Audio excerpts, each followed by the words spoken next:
You've spent your entire life watching it happen, watching other people collect friends the way some people collect hobbies, effortlessly, naturally, without even trying. They walk into a room, and within minutes, they're laughing, exchanging numbers, making plans for next weekend. And you? You're standing there wondering what you're doing wrong, because it's not that you don't want connection. You do. Desperately sometimes. It's that after 20 minutes of conversation, you feel like you've been drained, like someone reached into your chest and pulled something out of you. The small talk, the performance, the fakeness you can smell from across the room. You've been told you're too picky, too serious, antisocial, difficult. You've been told you need to lighten up, be more fun, stop overthinking. And maybe you believed it. Maybe you tried. Maybe you forced yourself to show up to things that bored you, to laugh at jokes that weren't funny, to care about topics that felt empty. And it didn't work. Did it?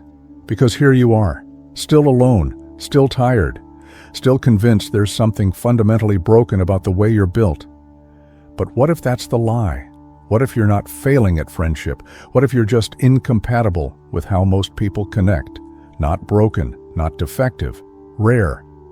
You've felt this in every room you've ever walked into. The scanning, the analyzing, the mental exhaustion that comes not from talking, but from pretending to be someone you're not. Most people recharge through social interaction. You lose power. Most people crave noise and distraction. You crave silence and depth. Most people collect acquaintances like trophies. You'd rather sit alone than sit with people who don't understand you. And over the years, the pattern has become undeniable. Year 1, you had dozens of friends, people you thought would be there forever. Year 5, maybe 10. Year 10, 2 or 3, if you're lucky. And you blamed yourself every single step of the way. You thought you were doing something wrong, pushing people away, being too much or not enough. But here's what nobody tells you. Nietzsche wrote about this over a century ago. He called it the pathos of distance. The higher you climb, the colder it gets. Not because you're doing something wrong, but because you're doing something different. Your mind doesn't process social connection the way most people do. You're not running on the same operating system. And society, every friend who drifted away, every family member who called you difficult, every voice in your head that said, "You're the problem," has convinced you that this makes you defective. It doesn't. It makes you incompatible with shallow systems. And there's a difference. There are 5 specific traits that create this isolation, 5 patterns that, when combined, make you fundamentally incompatible with the way most people socialize. These aren't flaws. They're not things you need to fix. They're the reason you've always felt like you're speaking a different language than everyone around you.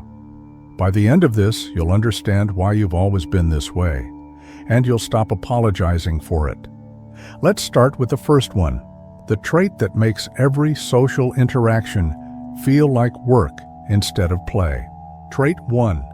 You see what others don't. You walk into a room, and while everyone else is smiling and chatting, you're watching. You notice the micro-expression that doesn't match the words, the way someone's voice tightened when they said they were happy for you, the compliment that landed just a little too smooth, a little too rehearsed. You see it before you can stop yourself from seeing it. Someone tells you, "I'm fine," and you already know it's a lie. Not because you're paranoid, not because you're looking for problems, but because you can't not see it. Their body language says something else. Their eyes say something else. The pause before they answered says something else. And now, you're stuck with information you didn't ask for and can't ignore.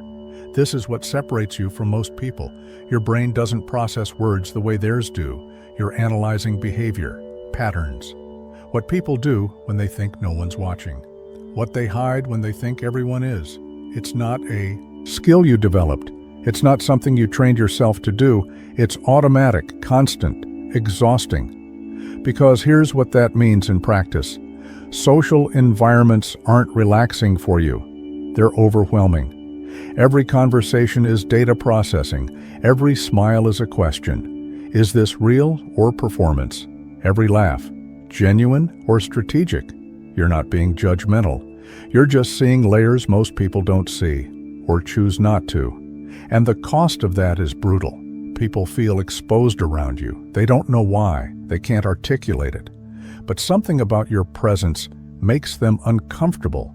Your silence isn't shyness, it's observation. And that makes them nervous, because when you're quiet, you're not zoning out. You're watching, processing, reading between the lines they thought they hid well enough. They feel it, and they don't like it. Jung called this the ability to see the shadow, the parts people hide from themselves, the contradictions, the masks, the things they've buried so deep they've forgotten they're even there. But seeing what others deny comes with a price. You become the mirror they don't want to look into. And mirrors don't get invited to parties. So they distance themselves, not because you did anything wrong, but because being around you forces them to confront things they'd rather ignore. Your clarity makes them uncomfortable. And instead of dealing with that discomfort, they label you intense, weird, too much. Easier to call you the problem than to face what you're reflecting back at them. But here's what you need to understand. This is clarity, and clarity is lonely because most people prefer comfortable lies to uncomfortable truths. You're not broken for seeing what others miss. You're just awake in a room full of people who are pretending to sleep. Trait 2. You can't tolerate shallow connection. Someone asks you about the weather, and you feel your soul leave your body. Not because you're rude, not because you think you're better than small talk, but because your brain is frantically searching for substance and finding absolutely nothing. They're talking about cloud patterns and traffic and what they had for lunch, and you're sitting there wondering how much longer you have to endure this before you can leave without being labeled antisocial. 20 minutes of this, and you need 2 hours alone just to recover. Meanwhile, the other person, energized, happy, fulfilled by the interaction.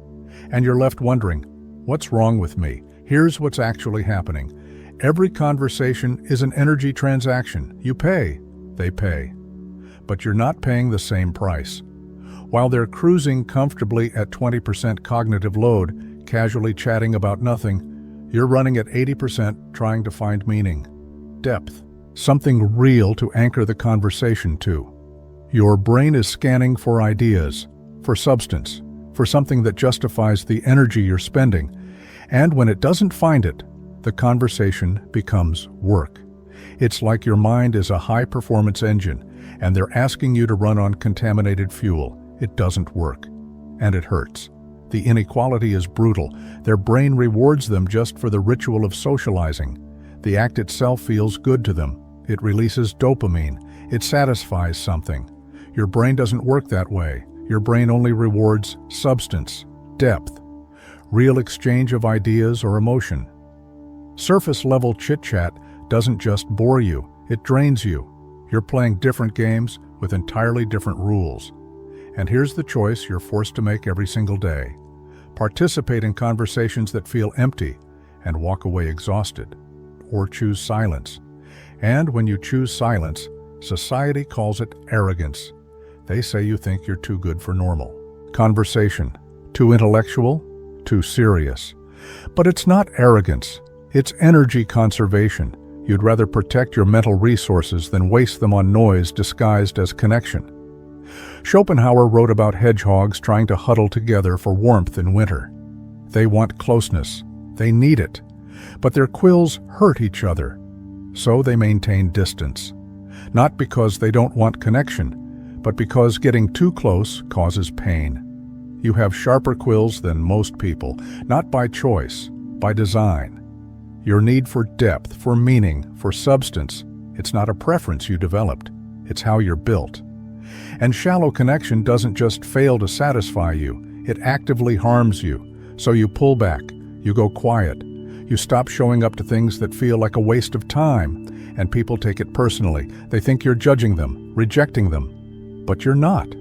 You're just refusing to drain yourself dry for conversations that give you nothing in return. You're not avoiding connection, you're avoiding waste. One real conversation, 1 hour with someone who thinks deeply, who questions things, who isn't afraid of silence or complexity, is worth more to you than 100 surface-level interactions. And you'd rather have silence than noise, because at least silence doesn't pretend to be something it's not. Trait 3. You're internally self-sustaining.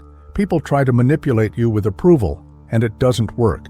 They compliment you, hoping you'll soften, hoping you'll need them. And you don't respond the way you're supposed to. They try to punish you with exclusion, the silent treatment, the cold shoulder, the subtle withdrawal of attention, tactics that work on everyone else. And you don't break, you don't chase, you don't beg, you don't even seem bothered. And this confuses them, then frustrates them, then terrifies them, because they just used their best tools and you didn't even flinch. Here's what they don't understand. You generate meaning from within. Your sense of worth isn't tied to whether someone likes you, whether they approve of your choices, whether they think you're doing well. You don't need their validation to know you're on the right path. Most people wake up every morning and check, am I loved? Am I valued? Am I enough? And they look outside themselves for the answer. You don't. You look inward, and you find what you need there. The Stoics had a term for this. They called it internal locus of control. Marcus Aurelius wrote, "Very little is needed to make a happy life. It is all within yourself, in your way of thinking." You've achieved what most people spend their entire lives chasing: psychological sovereignty. You don't need someone else to tell you you're okay. You already know. You don't need praise to feel stable.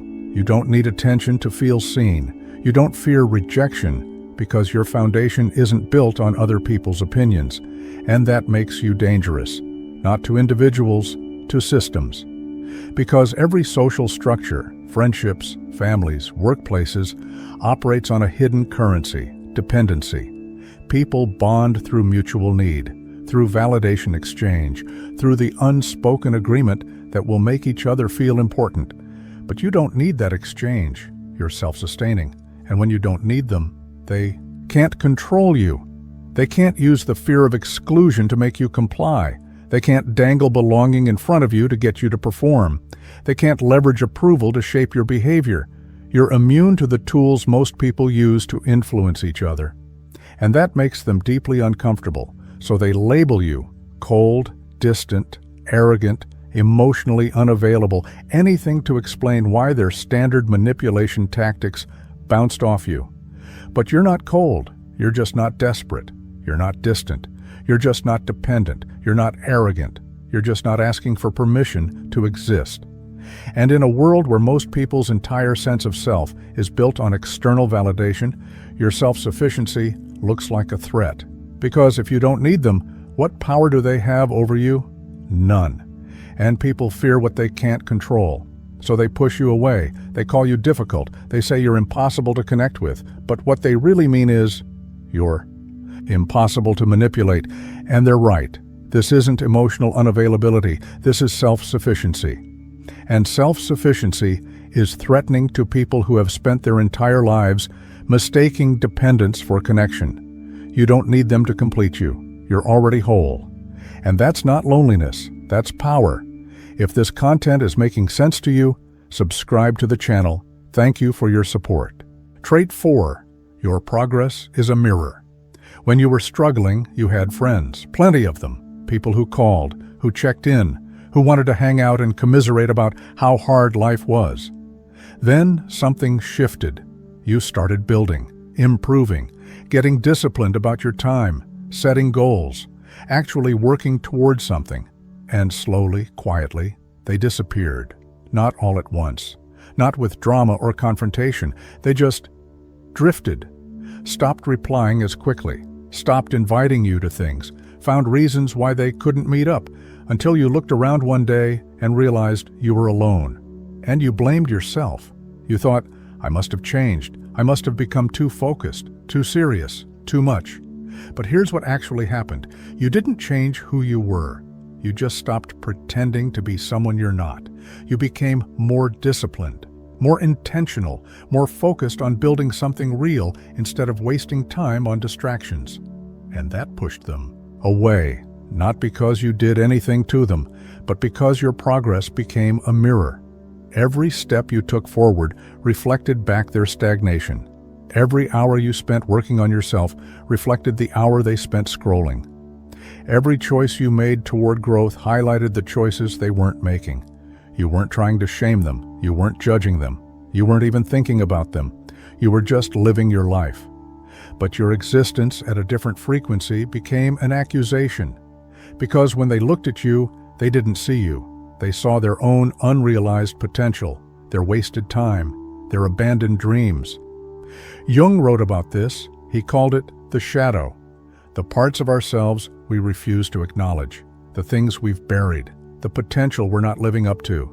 And when you grow, when you change, when you actually do the work they keep saying they'll do someday, you force them to see their own shadow, the gap between who they are and who they could be, and they hate you for it. Not consciously. They don't wake up and think, I resent their progress, but deeply, unconsciously, in ways they can't even name. So they create distance. They say you've changed, that you're not fun anymore, that you think you're better than them. But what they really mean is, your growth reminds me of my stagnation, and I can't handle it. Think about the pattern. Year 1, you had 50 friends, people everywhere, invitations, group chats, plans. Year 5, maybe 15, year 10, 2 or 3 if you're lucky. Society looks at that and calls it failure, social decline, isolation, something going wrong, but it's not. It's refinement. Every person who left was aligned with who you were pretending to be, not who you actually are. They liked the version of you that stayed small, that didn't challenge them, that made them feel okay about their own choices. But the real you, the one who's growing, building, refusing to settle, that version threatens them. So they filter themselves out. And you're left with the 2 or 3 people who can handle your evolution without feeling attacked by it. That's not loss, that's clarity. Here's the brutal truth most people won't tell you. They don't want you to fail. That would require them to actually care about you. What they want is for you to stay exactly where you are, close enough to make them feel connected, low enough to make them feel safe. The moment you start climbing, the moment you start becoming something more, you become a threat to their comfort, and they will choose their comfort over your growth every single time. You didn't lose friends because you did something wrong. You lost friends because you did something right. You stopped shrinking yourself to fit into spaces you'd outgrown, and the people who needed you small couldn't follow you where you're going. Trait 5, you live in the future. Your friend texts you, let's go to Vegas this weekend, come on, live a little. They see fun, adventure, a break from routine. You see $800, 3 days of deep work lost, a precedent set that you're available for spontaneous trips. The compound effect of saying yes to 15 weekends like this over the next 5 years. All of that calculates in your head in about 2 seconds. And you say no, and they call you paranoid, joyless, no fun. But here's what they don't understand. You're not overthinking, you're not being anxious, you're running simulations. While they're making decisions based on what feels good right now, in this moment, you're 3 moves ahead. You're seeing the long-term consequences, the second-order effects, the opportunity costs. You're playing a completely different game than they are, and it's exhausting. Because time doesn't work the same way for you as it does for most people. For them, time passes. It's neutral, something that happens in the background while they live their lives. For you, time bleeds out. Every wasted minute feels like a wound.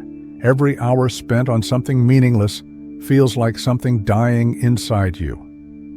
When someone asks you to spend 3 hours socializing about nothing, what they hear is, let's catch up. What you hear is, donate 180 minutes of your life, minutes you could spend building something, learning something, becoming something, so I can feel less lonely for an evening. And you can't do it, not because you don't care about them, but because you care more about the future you're trying to create than the present comfort they're trying to preserve. You're not heartless. You're just playing on a different time scale. It's like playing chess with someone who can only think 1 move ahead. At first, you try to meet them where they are. You play their game. You make the obvious moves. But eventually you realize this game isn't challenging. It isn't meaningful. It's just going through motions and you stop playing. Not because you're arrogant, but because the game doesn't match the stakes you're playing for. They're optimizing for right now, for immediate pleasure, for what feels good today. You're optimizing for 5 years from now, 10 years, 20. Every choice you make is a brick in a foundation they can't even see yet. And they think you're crazy. They think you're missing out on life, but you're not missing out. You're just invested in a different outcome. Nietzsche understood this. He wrote about 2 kinds of people, those who live for the present, who chase immediate gratification, who make decisions based on how they feel in the moment, and those who live for what they're becoming, who endure discomfort now for transformation later, who sacrifice the easy path for the meaningful one. You've chosen the latter, and the price of that choice is incompatibility with those who haven't, because they don't understand why you won't just relax, why you can't just let go and have fun, why you're always thinking about tomorrow instead of enjoying today. And you can't explain it to them in a way that makes sense, because they're not seeing what you're seeing. To them, the weekend trip is just a weekend trip. To you, it's a decision with consequences that compound over years. To them, staying out late is harmless fun. To you, it's 8 hours of recovery time you'll need the next day that you could have spent working. You're living in a future they can't conceptualize yet. And that makes you impossible to relate to. They call it overthinking. You call it foresight. They call it anxiety. You call it survival. Because you know something they don't. That every choice compounds. That time is the only resource you can't get back. That the person you're becoming is built from the decisions you make today, and you refuse to sacrifice that future for comfort in the present. So you walk alone. Not because you want to, but because the path you're on doesn't have room for people who are still trying to figure out where they're going. Now you see it.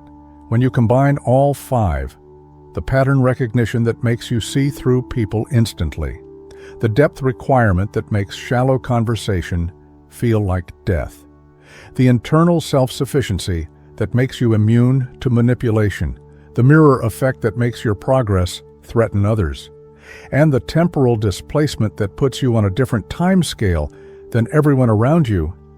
You don't get someone who's failing at friendship.